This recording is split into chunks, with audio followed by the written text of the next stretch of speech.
You're tuned in to Watch This with Eryk and Brandon. It's the show where we make a friend watch a movie or TV show they've never seen before. What do they think? Is their opinion the same as yours? That is what we find out. However, I mean, that's what we usually do. This time, it's a little bit different. We are going to be discussing our top 10 favorite movies of the 1980s. Yes, so we're both big fans of movies from the 80s. I love this decade for movies. We've watched a few for the podcast already, and looking forward to doing this one. This is going to be fun. I think this is really going to highlight our different tastes and really kind of emphasize the point of the show in general. So I think this is going to be a good one. And I just want to say before we get going here that this is our 10 favorite movies. We're not saying these are the best movies. We're not looking for an argument.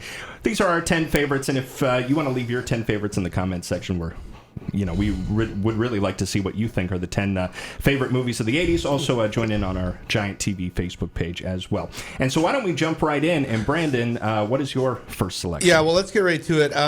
This is in no particular order. I did have my number one favorite, so we'll get to that at the end. We'll end with our number one. Yeah, we're going to finish with our number one. So the first one that I'm going to talk about is The Goonies. Oh, okay. The 1985 adventure comedy. It was co-produced and directed by Richard Donner, and it was based on a story that was executive produced by Steven Spielberg. And we're going to find that a few of my movies have Spielberg involved in them because he was huge in the 80s, of course. The movie starred Sean Astin, Josh Brolin, Corey Feldman. It grossed $61.5 million worldwide, and the budget was just $19 million, and it's become a cult film since. And in 2017, they selected for preservation in the United States National Film Registry, being culturally, historically, and aesthetically significant, which we've covered movies before that have been. Boys in the Hood was in there. I think Citizen Kane, was that one in there? Oh, yeah, sure. And 12 Angry Men, I think, as well. They were all. So, I mean, this is another one. What kid doesn't want to go on an adventure? Yeah, exactly. Right? And that's the thing that really stood out to me. That's exactly what me and my friends would want to done. Let's go on the hunt for treasure. Right. You got this treasure map, the booby trap set up by One-Eyed Willie. Have you seen The Goonies? Oh, yeah. Oh, okay. Yeah, you have. Okay, so you know what I'm talking about. They look for this massive ship with gold and plunder. They're trying to save the Goondocks. That's the boonies or wherever they live. So this one is just one that I really enjoyed. I've watched it over and over again. You see the chase scene on the beach at the starting, and the cops shooting up the Fratellis, the bad guys, and it's just one of those movies that I can watch over and over again. And that's all I can really say about that one. So it's one of the great kids movies of all time. And were you a young kid? Like, how young were you when you saw it? This was in '85, so I would have been 3 years old. So I a lot of these movies that we're going to talk about today, I didn't see until the '90s because I mean, between the ages of 1 and 10, I watched a lot of things, not a whole lot of movies, I would say, but then as I got into the 90s, I was a kid of the 90s, so I did watch a lot of them 92 on sort of thing. See, so. I was not alive in the 80s, no. So I am watching 80s movies now as an adult, looking back on the movie, so my choices will be very different they're from gonna yours be different. For this reason. Absolutely, starting off with a big difference here, my first movie is Broadcast News. Okay. And this is a romantic comedy / drama from 1987. It was directed, written, and produced by the incredible James L. Brooks. And from The Simpsons fan, that's the first thing that jumps out to me. Mary Tyler Moore show and all the spin-offs there. I mean, this guy has maybe the best resume in Hollywood. I mean, just incredible. Stars William Hurt, Albert Brooks, Holly Hunter, nominated for Best Picture, Actor, Actress, Supporting Actor, Original Screenplay, Cinematography, and Editing. Yeah, so didn't win any. Quite a bit. Didn't win any of them. Didn't win any, unfortunately, but it was nominated for quite a few Oscars. 98% on Rotten Tomatoes, selected for preservation in the National Film Registry in 2018. Now, as a broadcaster, and we're both broadcasters, I typically enjoy movies that are about broadcasting. I'd like to see that, yeah. Yeah, I think you would really enjoy it for that reason. And it's about a TV news channel, so it's a little different. We're both radio guys, but I just love seeing behind-the-scenes movies for broadcasting. Yeah. And this is a particularly good example of that. And the stars in the movie, Holly Hunter, William Hurt, Albert Brooks, I mean, the performances are incredible. I mean, just knock it out of the park. And it's surprising that it didn't win any awards for how well they really did, is. Right? Yeah. 87 was a pretty big year for movies, and was kind of loaded, in terms of Oscars and all that kind of stuff. So, it's somewhat understandable, but at the same time, I mean, I think this is one of the best movies of the decade. So it's it's interesting that it didn't win, but yeah, the screenplay is one of my all-time favorites. I mean, James L. Brooks, as I mentioned, I mean, the guy is just a genius, really. And when you look at his resume, what he's done in Hollywood, it really doesn't surprise you that this guy can write a really great, witty, dramatic, sometimes screenplay, and he just nailed it with this one. And it's also very relevant today because of some of the, obviously there's romance aspects and everything, and it is kind of romantic comedy. But then when they do look at the broadcast news side of things, it is very relevant today, talking about, journalistic ethics and what is real news, what is considered news, and fake news, and this kind of thing is a topic that pops up in 1987. And is it one of those ones where you kind of think, or not think, but like it's more of a man's kind of world, as so to say, as it's funny you back say that, then, right? Because Holly Hunter plays like kind of the strong female lead that you would see in these late 80s movies that started to pop up in this era. And so it is kind of like, she's putting her foot down, and she is a no-nonsense, like kind of runs the show sort of character, and a really iconic character, I think. And yes, I have to make you watch this this movie at some point. So there's broadcast news. What is your second pick? All right, number 9, I've got Stand By Me. 1986 coming-of-age film. It was directed by Rob Reiner, and it stars a bunch of young actors: Will Wheaton, River Phoenix, who was just blowing up at the time. Another one with Corey Feldman. He was in The Goonies. We talked about that. Jerry O'Connell, too, in his film debut. And if you remember him, he was married to Rebecca Romaine. I don't know if he still is or not, but he's been in a whole bunch of stuff. So and it's based on Stephen King's 1982 novella called The Body. And Rotten Tomatoes gave the film an approval rating of 91% based on 53 reviews. So it was pretty good. It's an iconic movie. I've read the novella, read the book, and I've seen the movie many times. It's a classic. Yeah, it's a good one. And another one of those movies I think that young adults warm up to. It's not really a kid's movie per se. The subject matter in there is probably something that you wouldn't want a kid to see. It was a rated R movie. Right. You're going to find a lot of my reviews today of relatable to me. Right. And that's why I picked them, obviously. Yeah. It's some sort of a fantasy way. That's the point of the movies, I guess, to bring fantasy to life and to make you believe. And I could see my friends going on a camping trip, not necessarily looking for a body, but, we camaraderie of friends, getting together, all the stuff that comes with growing up. Right. As I said, I did watch a lot of these movies in my youth. It was a 90s kid, so I saw it in the 90s. It's an interesting point that you made, that even though the movie is about kids and an adventure that kids are having, it isn't really for kids. No. It's more of like watching it as an adult reminiscing about childhood kind of movie, which is kind of interesting. Yeah, like the fact that they're going to look for a dead body, and like, and then what's his name is in it? Kiefer Sutherland, right? And he's just a jerk, total, and like he's evil. Like he's not a very nice. He played guy. a lot of those kind of characters, like the Lost Boys. He was that like vampire, right, the vampires, around that time. But very good actor. So there we go. Number 9. What's yours? Blade Runner. Okay. Now, this is a science fiction movie from 1982. Not a big science fiction guy, admittedly, but there are a few examples out there that I really, really love, and this is one of them. So it was directed by Ridley Scott, the iconic Ridley Scott. I mean, this guy's made so many huge, huge movies over the years, starring Harrison Ford, Rutger Hauer, Sean Young, Edward James Olmos. It is based on the 1968 novel, Do Androids Dream of Electric Sheep? Do you suppose Philip K. Dick was high on acid when he wrote that book? He could have been, yeah. Selected for preservation by the National Film Registry in 1993, which, as we both kind of mentioned, this is a thing that's going to be popping up on some of these movies. It's a common theme, They're all iconic movies here. 90% on Rotten Tomatoes, and as I said, not a big sci-fi guy, but this movie is great, and it's one of the most visually stunning movies I've ever seen. Really? Even for that time, it was that good? Oh, yeah. In 1982, I mean... What's funny is the movie takes place in the future. Yeah. Takes place in 2019.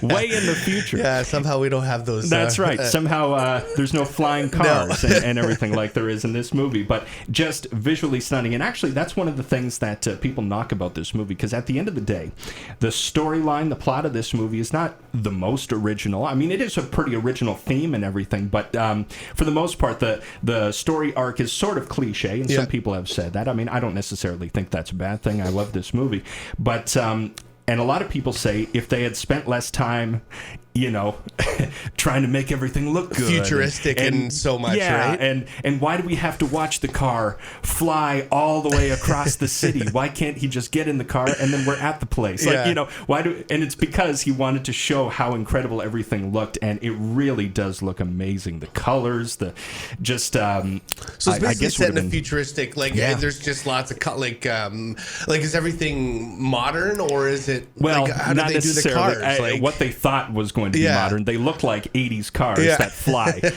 basically. And like the DeLorean in Back to the Future. Yeah, it looks like a flying DeLorean, some of the cars that they get into and things like that, which is kind of funny. And, the things that people are wearing are ridiculous. Yeah. And it's just, it does not look like the future at all, but it really is incredible, just visually. And so actually that's one of the big reasons why it is one of my favorites. I just kind of sit there and watch it in awe, in amazement, because 1982. I mean, it's just so great and very well acted as well. There are some very poignant scenes, I would say, in there that are very well acted, and there's even a very famous scene with Rutger Hauer, who, which is kind of, probably the most iconic scene. He gives this big speech, and apparently a lot of the speech was actually improvised. Oh, really? Which just is off kind the of cuff. off the cuff, and so it just shows the incredible acting performances. But anyway, I love Blade Runner, and again, that's probably one I'm going to have to make you watch at some point. So let's go down to my number 8 choice, Ghostbusters. Yeah. 1984 fantasy comedy film produced and directed by Ivan Reitman. And it was written by Dan Aykroyd and Harold Ramis, too. It's got Bill Murray, Dan Aykroyd's in it, and Harold Ramis. Sigourney Weaver, Rick Moranis. Great cast. Incredible cast from that era. And Aykroyd actually conceived Ghostbusters as a project for him and John Belushi, with them traveling through time and space. But then they rewrote the script, obviously, after John Belushi died. So... And it launched a media franchise for Ghostbusters. I mean, they had the 1989 sequel, 2 animated TV series. It was The Real Ghostbusters and Extreme Ghostbusters. Video games, they did a reboot in 2016. And they're actually going to be doing another direct sequel to the original Ghostbusters film. That's scheduled to be released in July of next year. So that should be pretty cool. Oh, it should be. Now, we're not talking award-winning movies when we're doing my movies here. They're just ones I really enjoy. Now, Ghostbusters is a fun fantasy movie. The thing, I actually saw the movie after I watched the animated series. So, the animated show was on TV. Yeah. And then, I don't know what year that was, whatever. But I didn't see Ghostbusters until afterwards. Okay. I think I saw reruns of the animated series before I saw the actual movie. So I was probably watching it, and then I was like, I found out there was a movie about it, and I was like, okay. And I just thought it was cool they're bringing all these ghosts to life. I'll never forget when the Stay Puft Marshmallow Man at the end of the movie comes out, because Dan Aykroyd thought about the most harmless thing he could think of was the Stay Puft Marshmallow Man. And sure enough, this big, massive marshmallow comes walking and crushing New York City. And I just thought that was so awesome. And the way that they use their guns to blow them up, and they're all covered in marshmallow at the end. It's just fantastic. That's just one of my favorite movies from the 80s. When they get those iconic comedy legends together, Dan Aykroyd, the late Harold Ramis, and Bill Murray and all those guys. I mean, you knew it was going to be hilarious. Yeah, well, you got Aykroyd and Bill Murray from SNL, right? And it would have been good for if Belushi would have done it, I'm sure, as well. But just a great movie. Too bad that Harold Ramis isn't around to do the next one. Yeah. I wonder if they'll have who's the other guy? Ernie Hudson. Yeah, he was Winston. Yeah, it'd be cool if they got those 3 guys back together. My next movie is The Untouchables. Mm-hmm. This is a great one. This is one I've watched many times. It's a gangster film released in 1987, directed by Brian De Palma, the great Brian De Palma, starring Kevin Costner, Charles Martin Smith, Andy Garcia, Robert De Niro, and Sean Connery. What a cast. Yeah. And Costner plays Elliot Ness. De Niro plays Al Capone. So it is a historical movie. It's nominated for 4 Oscars. Connery actually was the only one who won. He won for Best Supporting Actor. Oh, okay. The score was done by Ennio Morricone, who won a Grammy for his score, and somehow managed to make the music sound like it's from the 20s and from the 80s at the same time. It's very synthy, but it's 20s ish. Like it's a weird score, but very cool. 81% on Rotten Tomatoes, and I mean, I love gangster movies anyway. Yeah, I'm a big fan too. Love it. Anything to do with the mob or most of them are New York based, mafia kind of movies. So it's kind of cool to see one in Chicago, the Al Capone gangster movies. So this is like during Prohibition, I guess. Yes. Okay. Yes, absolutely. And so now, is the movie historically accurate? No, probably not. Not at all. It's a Hollywood movie. It was a Hollywood movie. There once was a guy named Elliot Ness. There once was a guy named Al Capone, and yes, Al Capone was arrested and put in jail on tax fraud charges. That's about all they got. Most of the other characters never existed in real life, and some of them are loosely based on real people. But so it's not the most historically accurate movie. I don't care. Doesn't matter at all. Yeah, because it is such an entertaining movie, and if they told the real story, it would have been so boring. Oh yeah. Because he was caught on tax fraud, and what are they going to show people sitting in an office looking at paper the whole no? And so it was it's a very, very entertaining movie. It's one of the movies I quote most because there's just some ridiculous quotes in it, some iconic ones, like Sean Connery at one point says, they put one of yours in the hospital. You put one of theirs in the morgue.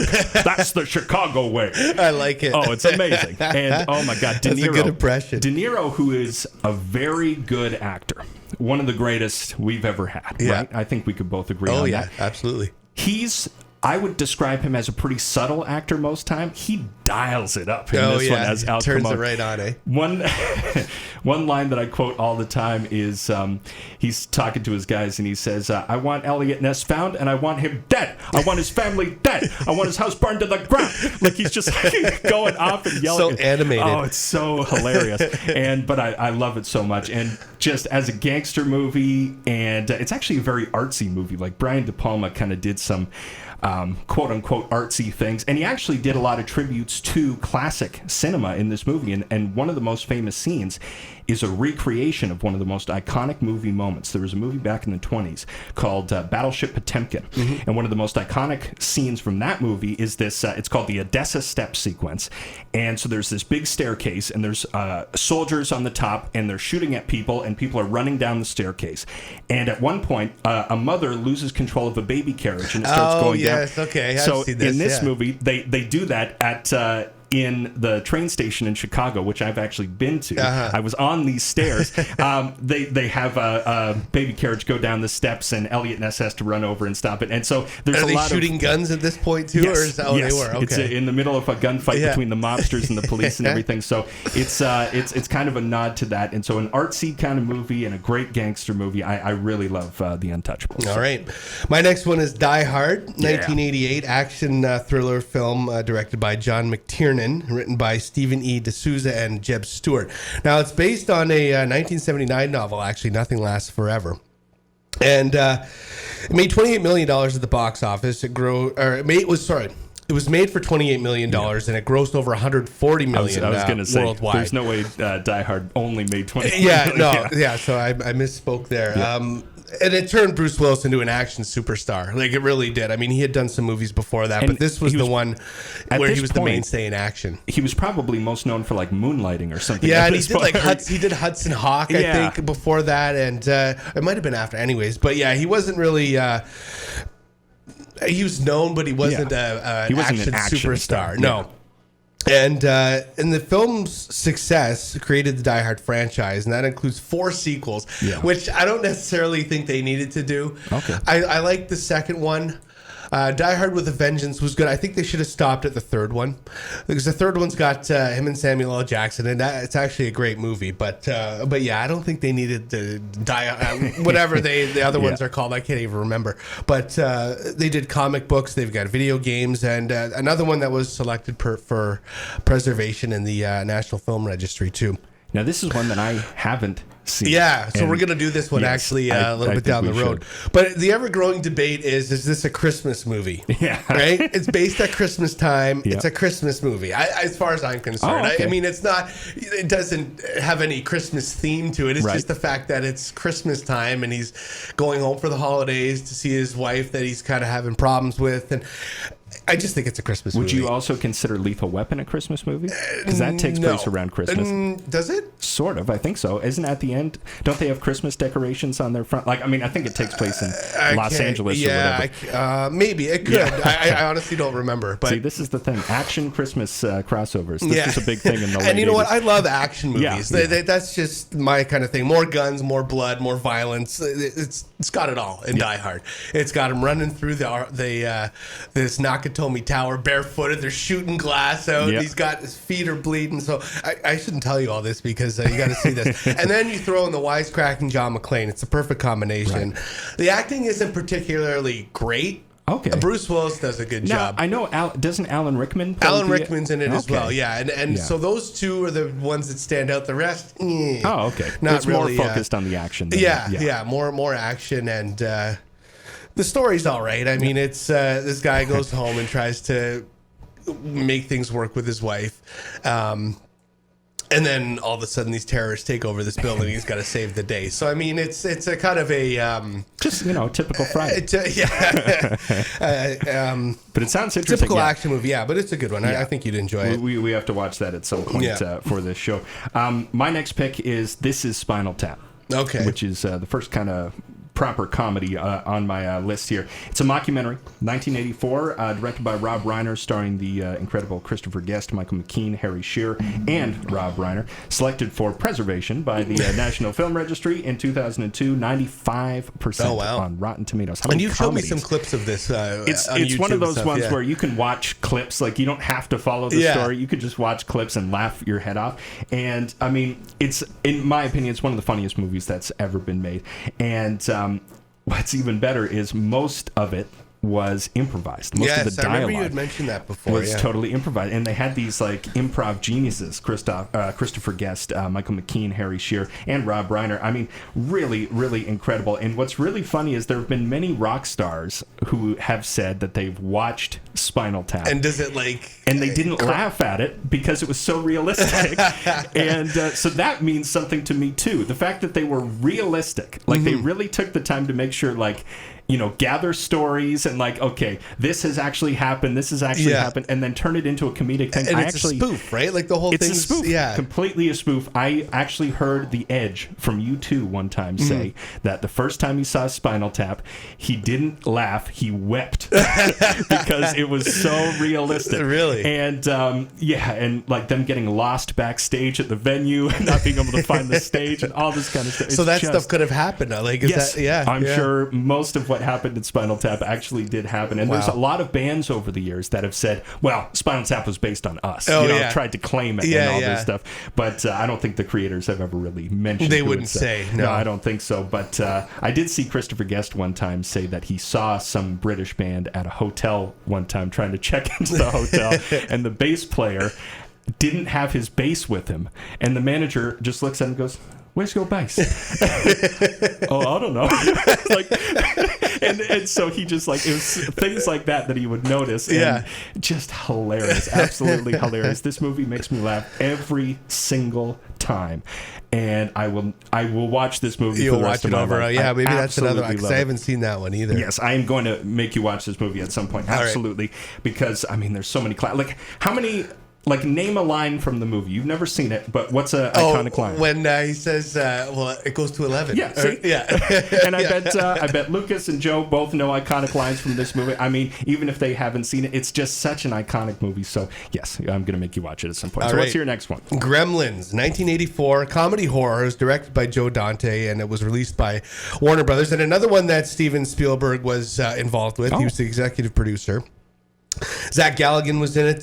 Phoebe Cates, who was popular in the 80s. And Howie Mandel actually did the voice of Gizmo. Have you seen Gremlins? No. So he was this little mogwai, the one that produces all these gremlins, essentially. But Howie Mandel, it's not much of a voice. It's more of like a kind of thing. But it was him. And it was a huge success. It got positive reviews from critics. But the film was also criticized for some of its more violent sequences, because there was some scenes in it when, these gremlins are scary looking things. It's like, for kids, it's not really something that that they would necessarily like. But in response to this and a lot of complaints about Indiana Jones and the Temple of Doom, Spielberg, who was involved with that also, suggested that the MPAA, which is the Motion Picture Association of America, alter the rating system. So they did that, and within 2 months of the release, they had the new PG-13 rating. So you know how you had G, PG. Right. So this was the first PG-13 rated movie. Really? Yeah. Okay, yeah. I didn't even know that.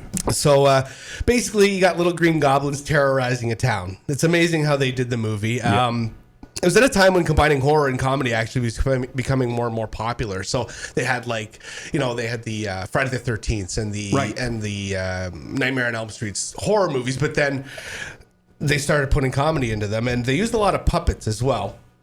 And something that I thought was really cool. There's a scene when Gizmo, the Mogwai, multiplies. So what they did was they got these balls that are flying through the air, and they're actually balloons, and they expand and retract. And the new Mogwai who popped out of Gizmo's body was small and like I said, furry balls. And there's another part when they have the gremlin exploding in the microwave, which was also a balloon, but it's got all this goo in it and stuff. And it's so it's all practical effects and stuff. Yeah, like it's really cool. cool. really well done as far as effects go. And it was a fun movie. Yeah. And that was based at Christmas time, actually. That one I know for sure was at Christmas time because the kid brings the Mogwai home. Or the father brings it home for his son from his trip to China and gives him the 3 rules. Don't get it wet. Don't feed it after midnight. Yeah. Don't show it light. And he does all of them. And all gremlins. Those things, of course, happen. And boom, you've got gremlins. So, very nice. Yeah, that was just one that I really liked. All right. Well, my next selection is The Breakfast Club. Oh, yes. This is a teen comedy drama from 1985, written and directed by John Hughes. The movie stars Emilio Estevez, Anthony Michael Hall, Judd Nelson, Molly Ringwald, Ali Sheedy, and Paul Gleason. It's the Brat Pack, and excluding Paul Gleason, he was older. But selected for preservation by the National Film Registry in 2016, 88% on Rotten Tomatoes. And I love this movie because... Well, John Hughes, he made so many great movies in the 80s. Mm-hmm. He wrote some of the vacation movies, and he has his fingers in a lot of movies in the 80s, but this is probably my favorite one that he wrote and directed. And he's done a lot of great ones, but he has a really amazing ability to write for teenagers. Mm-hmm. And which is amazing. And that's why all those films were so successful, right? And when you consider that he was 45 years old at the time, he writing was pretty for dialed teenagers, in. He was dialed in, and it's one of the best screenplays I think in his career that he wrote. Now, you could say it's a little bit cliche, and admittedly, I do have a couple of other sort of teen-based movies that come up later on. And you could say that this is probably the most cliche of them because it literally splits them up into the princess and the jock. Yeah. And but I think, because it gets so raw and so funny at times, and it's very dramatic at times, and it's a really well done movie. And kind of like how we were talking about with 12 Angry Men, how just them being in one room. Yeah, I was going to say, creates that in the tension, right? And that's it. It heightens the tension, and it just it really makes for an incredible movie. I don't know. That's my favorite John Hughes movie. I had to put it on the list here. All right. I've got Field of Dreams, Very 1989 nice. Fantasy drama sports film. It was written and directed by Phil Alden Robinson. And it was adapted to W.P. Kinsella's novel Shoeless Joe. Canadian Is he author. Canadian? Yeah. I didn't know that. Kevin Costner's in it, James Earl Jones, Ray Liotta, and Burt Lancaster too in his final film role. Now this was nominated for 3 Academy Awards. It was included for Best Original Score, Best Adapted Screenplay, and Best Picture, which it didn't win any of those. No. I think that was Driving Miss Daisy that year. Was that in 89? What a mistake. Now, I like this one for the fantasy aspect of it. I played baseball as a kid, and how cool would it be to have your very own baseball field? Yeah. Now, have you seen Field of Dreams? Yes. Yeah, okay. Many times. The voice that kept telling Kevin Costner, if you build it, he will come, was pretty neat. Who is he? Who's going to come? Who's going to show up? Better build a baseball field to find out. Right? Yeah, exactly. And this is at a time where he's struggling on the farm with his wife, and they're trying to make ends meet, and he all of a sudden decides he's going to go and mow down the field. What I think is funny is that she doesn't protest to him mowing down the field, but then when he says, "I want to go to Boston and find the writer," what is James Earl Jones' character's name? I don't even remember. It just slipped my mind. But anyway, like, I want to go to Boston to find this writer, and she's just totally opposed to it. I thought that was kind of funny. Mow down the field. Yeah, that's right. And it was neat to see the players of the past come to life. It covers the big scandal that they had too, the White Sox scandal, and you probably know about this. Yes. The Major League Baseball match fixing incident. 8 members of the White Sox were accused of losing the 1919 World Series against the Reds, and that was exchanged for money gambling syndicate and all that stuff. So they kind of covered that. It wasn't a big part of the movie, but I did some research on it and figured out that that's what it was all about. And the funny thing is, the fallout of that scandal actually resulted in the first commissioner of baseball too. So that's just another thing that I thought was kind of interesting. But yeah, fun movie, good fantasy.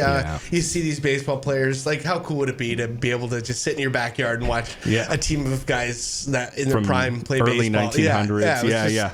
Really cool. Really cool. Yeah, no, that's certainly a classic and one of my favorites from this decade. Although it is not in my top 10, but what is Blue Velvet? This is a mystery noir. With this one.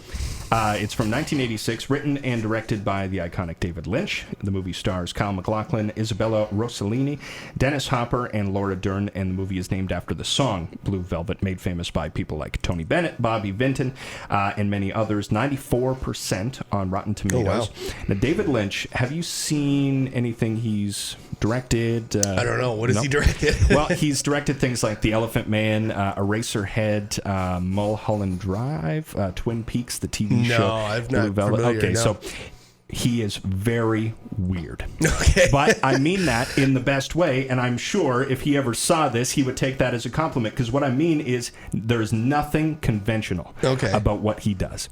And he is just totally out there. And that's what makes his stuff so interesting, really. And one thing he does a lot of times is he kind of shows the darkness beneath something that on the surface looks very normal. So this movie starts out with, the typical small town America, shots of white picket fences and flowers and people waving at other folks. But there's undertones in there, and then right? it cuts to cockroaches in the dirt. Just like even under this nice polished American small town, there is cockroaches digging under there. There's something evil, something gross lurking underneath. Now, was it a horror movie or is it? It's a mystery. Okay. And it gets weird. It gets very dark. Yeah. And it's almost hard to explain the plot in this short amount of time here. Okay. I'm going to have to make you watch it at some point, but it's so unique and so dark and creepy and interesting, and I absolutely love it. And Dennis Hopper plays one of the creepiest and craziest characters. He was a great actor. He was a fantastic actor. Yeah. And he plays just one of the weirdest roles of all time. And so I'm going to have to make you watch this one. But anyway, Blue Velvet, I mean, David Lynch, I'm a fan of the guy's work, and this is my favorite of his from this decade. All right. My next one is The Shining, 1980 horror film, was produced and directed by Stanley Kubrick. It's based on Stephen King's novel of the same name, another Stephen King one. We did Stand By Me earlier, and it's acclaimed to be by today's critics as a staple of pop culture, really. And it was selected for preservation of the United States National Film Registry and the Library of Congress. So another one in there. Jack Nicholson in it. Now, this one I didn't see until I was a little bit older. I actually read the book before I saw the movie. And I heard for years that it was one of the best horror movies. And it does not disappoint. It's great. Jack Nicholson, enough said. The role that he plays and the transformation of how he goes from this, like, he's not the most likable guy in the movie to begin with. Yeah. But then he just becomes psycho, and it just crazy how they did that. And the opening scene too, when they drive up through the mountains, just gives you an idea of where they're going and how big and isolated that they're going to be, because like there's nothing. And it's really cool how when they first arrive there and everybody's kind of winding down for the season, and you see the workers and everybody's getting ready to leave, and it really shows you how everybody's going to be gone. Like you get that understanding of they are going to be there all alone, and it's not going to end well. No. Another thing, one of my favorite parts is the whole when he's chasing her through the house with the axe, and she's running, and then here's Johnny scene, obviously one of the most famous moments in movie history, and just one of those movies that you can watch over and over again. It's a little long, but just a really great horror film, and it's very similar to the book. I mean, we see movies that are adapted from books, and sometimes they're a little bit, they can only put so much in. But this one, I think, stayed true to the book, and it was pretty accurate. So the last time I watched The Shining, it was on Laserdisc. Oh, yeah. Because my friend has a Laserdisc collection, and that's an interesting experience. Yeah, I would imagine. Not seeing it in high definition is kind of cool. But what a iconic movie. The Shining is really, really great. My next one is Raising Arizona, which is a crime comedy from 1987, written by Joel and Ethan Coen, produced by Ethan and directed by Joel. The movie stars Nicolas Cage, Holly Hunter as well. She was also in Broadcast News in 87. Right. She did 2 huge movies that year. John Goodman and William Forsythe, the Coen brothers' second movie that they, it wasn't the second movie that they wrote, but it was the second movie that they wrote and directed. 91% on Rotten Tomatoes. And the Coen brothers are probably my favorite filmmakers. Yeah, you've mentioned that in the past, that you're a big fan of them. I love them. I have I own copies of most of their movies. I've seen most of their movies, and I absolutely love them.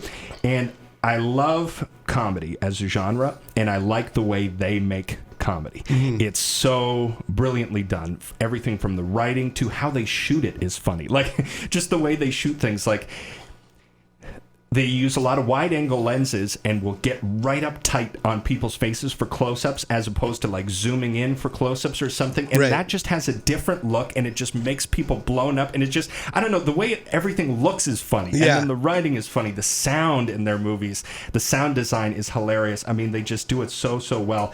And, I mean, it's just, it's very, very good. And they clearly have their fingerprints all over all of their movies. Mm-hmm. I mean, their movies are very stylized. You could tell a Coen Brothers movie just by the look of it. They did something that they called the what did they call it? Anyway, they sort of created this thing. It's like a wooden plank where they put a camera on it and 2 guys hold it on either side. I think it's called the shaky cam. That's what they called it, because there's a device in filmmaking called the steady cam, which is used on a lot of movies, but those are very expensive. So they wanted this to be shaky, like to actually make it... They called it the shaky cam, I think just as like a nickname, but because they were trying to get the effect of a steady cam, which is a very expensive unit used on big movies and everything. And so they devised this like literally handmade thing, and they use that a lot, and it gives perspectives, and it's just the way they shoot movies is incredible. The way they write them is incredible. I can't say enough good things about the Coen brothers. And this movie is one of my favorites in their career of making movies, and certainly my favorite of theirs from the 80s. I absolutely love it. It's so funny. The performances are great and over the top in some cases, and just one of my all-time favorite comedies, Raising Arizona. That's another one. You haven't seen that? No, I haven't seen that one. No. I'm going to make you watch that. All right. Next up for me, Batman. It's the first installment of Warner Brothers' Batman series. It's got Michael Keaton. He played Bruce Wayne. Jack Nicholson's in it. Another Jack Nicholson movie. Kim Basinger. And his Michael Keaton's casting actually caused controversy, and by 1988 he'd become kind of a typecast comedic actor, and they didn't think he could portray a serious role, and so that kind of caused things, but he ended up doing a good job. It's funny you say that, because I just the other day came across a list of the best Batman performances, and he was number 1. I think so too. Yeah. I don't think anybody topped him as Batman, and I've seen them all. No, he was the best. Yeah. He was the best one. I mean, really good. Christian Bale's decent, but I think Michael Keaton was the best. I love Batman. Absolutely loved him as a kid. I started with the TV show. It was on in the 60s, the one with Adam West, and that was Batman to me. I watched every single one of those ones. And then the movie came out in the late 80s and was a whole new ball game. It wasn't the Batman that I was used to watching. Right, which is a lot more campy and a lot more comic booky. Yeah, well, 60s. Exactly. Yeah. The old one was exactly like a comic book. This one was dark. It was a little bit. It wasn't violent, but I mean, there were some scenes in there where you could say that, it's not like the 60s TV show. And headed to Tim Burton for making a dark movie, because that's what he's all about. But it was a big part of my childhood. I can't tell you how many times I've watched it. And Jack Nicholson's portrayal of the Joker was amazing too. Iconic. So I mean, I don't know what else to say about that one because I just loved Batman as a kid. It's really cool, that they did go for a guy like Tim Burton to make the movie dark. I think Batman should be dark. Yeah, it is. You know what I mean? Based on the comic books and everything. So. And that's one of the things about the original TV series. Like, some people love it because of its campiness and its comic bookish nature, but I think for that particular character, especially when you consider his backstory, I mean, it should be a dark movie. Yeah, and these so they did it later ones that they did, Batman and Robin, and they weren't good. They were not good. That was the original Batman was my favorite.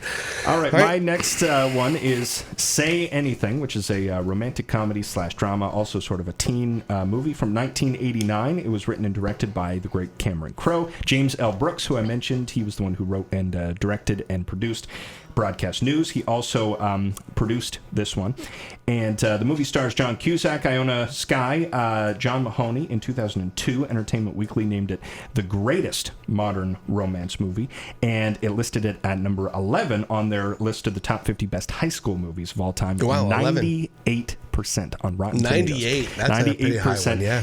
It's a very good movie. I love this one. It's incredibly believable. The characters are real. Now, I mentioned Breakfast Club earlier. It doesn't really have the cliches that some of the other teen movies of the 80s have, where they kind of break everything down by the different groups and all this kind of stuff, and everybody has to be a sort of blown out version of that group that they fit into. It's very realistic. Their relationship is realistic, how it blossoms over time, and it's written incredibly well.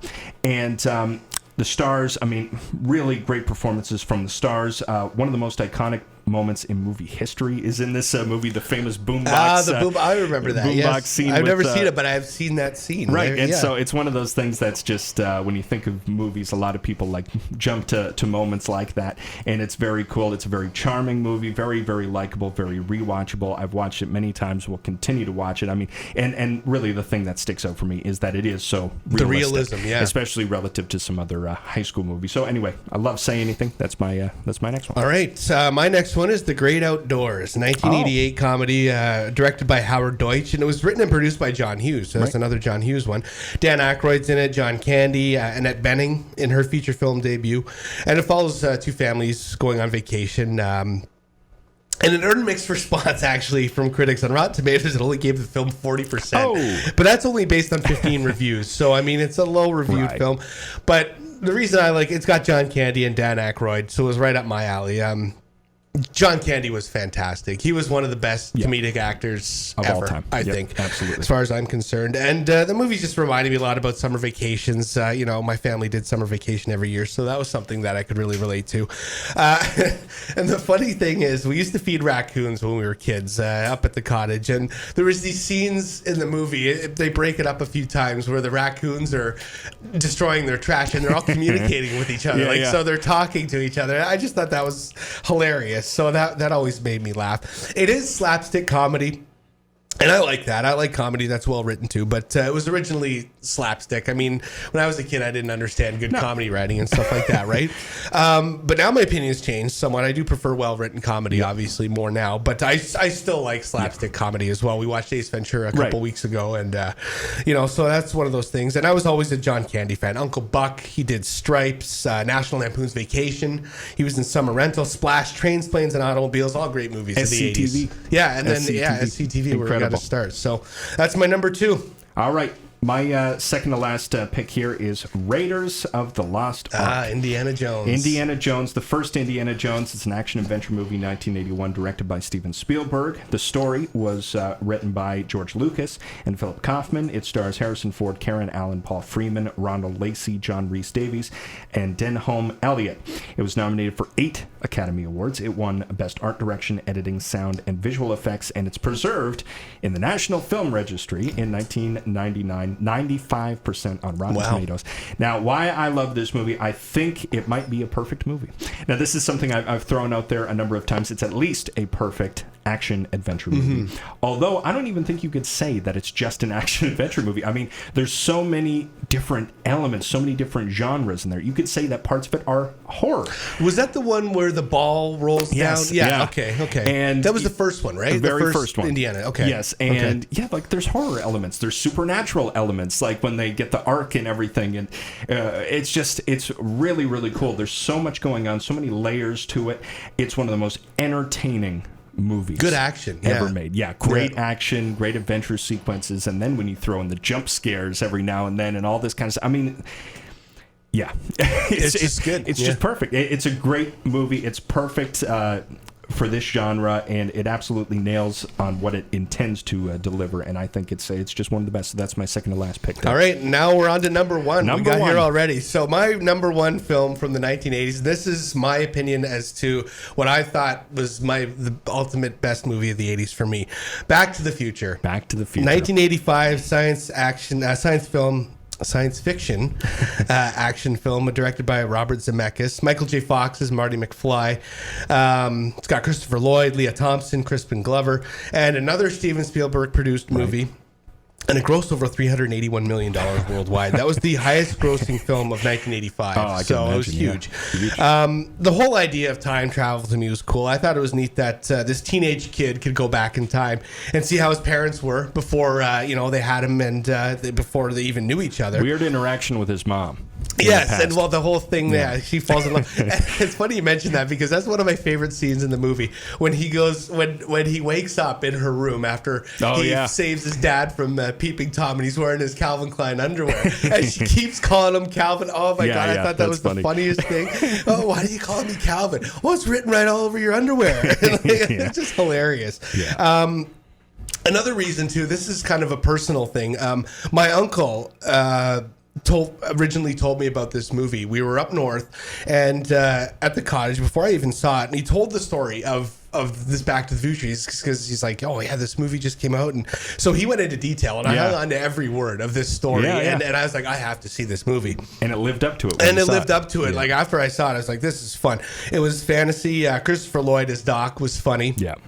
And quirky. You had Biff, and I mentioned the Calvin Klein underwear scene, and the ride at Universal Studios. So years later, my parents took us down to Florida, and that even furthered my love because you actually get to sit in a DeLorean, and you're whipping and flying through space and all this cool stuff. So yeah, that's my number one 80s movie. I think a lot of people would probably list that as their favorite, and really an iconic movie, absolutely classic. And when you think of the great 80s movies, that's one that comes to everybody's mind. And then it had two more. I think then the second one was late 80s. I think it was 89 or something, and then part 3 was in the early 90s. So yeah, great movie. Back to the Future, my number one. Absolutely a great choice. My number one is Fast Times at Ridgemont High. I knew you were going to go with that one. I knew it because you didn't say it all list, and you've talked about that one many times. Absolutely. And it's funny because, so let's just do a little background. High school comedy, 1982, written by Cameron Crowe. Again, he also wrote Say Anything, directed by Amy Heckerling. It was actually based on Cameron Crowe's book, Fast Times at Ridgemont High.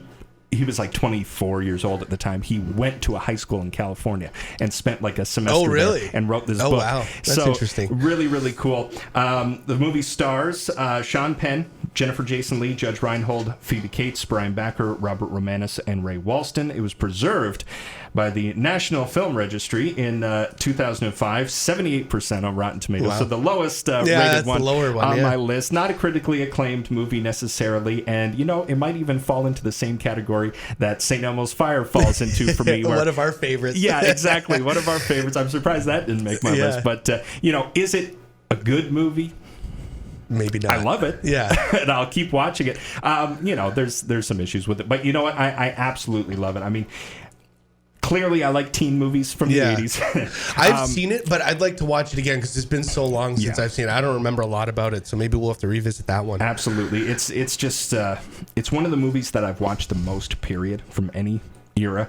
And it's not the best movie ever made, but I don't know. I absolutely something about love it, right? There is something authentic about it. I mean, I don't think the acting performances necessarily are great. I think Sean Penn is incredible. You know, he plays such a funny character, one of the great comedy characters of all time, Jeff Spicoli, and I think his performance is great. I don't think the rest of the acting. He's probably the best actor of the bunch. Right? And I mean, there are some people who would go on to be great actors. Nicolas Cage, Anthony Edwards is in there, Eric Stoltz is in there. You know, like they're kind of in the background. Yeah. But of the main stars, like Judd Reinhold, you know, it's like his first movie or what. Yeah. You know, they weren't getting like, you know, Oscar-worthy performances, but Sean Penn absolutely nailed it. One of the greatest comedy performances ever. But it's just, I don't know, there is an authenticity. You could tell that clearly Cameron Crowe did spend time in a high school and wrote about it. And you know what I mean? Because like there are certain things you see in there that are like, that's how a teenager would be and all that kind of stuff. Very but accurate. It does have some of the cliches that you would see in like a John Hughes type movie.